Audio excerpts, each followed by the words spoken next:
ఒక ఊర్లో ఒక పాత బంగ్లా ఉండేది. కాని ఆ బంగ్లా దగ్గరికి మాత్రం ఎవ్వరూ వెళ్ళేవారు కాదు. ఎందుకంటే రాత్రిపూట అక్కడ్నుంచి నవ్వులు, ఏవేవో ఏడుపులు వినిపించేవి ఆ ఊరివాళ్లకి. ఒకరోజు రాము అనే 17 ఏళ్ల అబ్బాయి ధైర్యం చేసి ఆ బంగ్లాలోకి వెళ్ళాడు. లోపలికి అడుగుపెట్టగానే తలుపు గట్టిగా మూసుకుపోయింది. చీకట్లో ఒక దీపం ఒక్కసారిగా వెలిగింది. ఆ దీపం కింద ఒక పాత అద్దం కనిపించింది. ఆ దగ్గరగా వెళ్ళిన రాము ఆ అద్దంలో తన ముఖం చూసుకున్నాడు.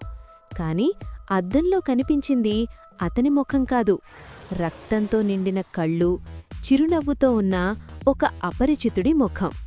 ఆ క్షణంలోనే రాము గుండె అక్కడే ఆగిపోయింది. మరుసటి రోజు రాము కనిపించకపోవడంతో గ్రామస్తులంతా ఆ బంగ్లా తలుపు తెరిచారు. లోపల రాము కనిపించలేదు. కాని అద్దంలో కొత్తగా ఒక ముఖం చేరింది. అది మరెవ్వరూ కాదు, రామునే.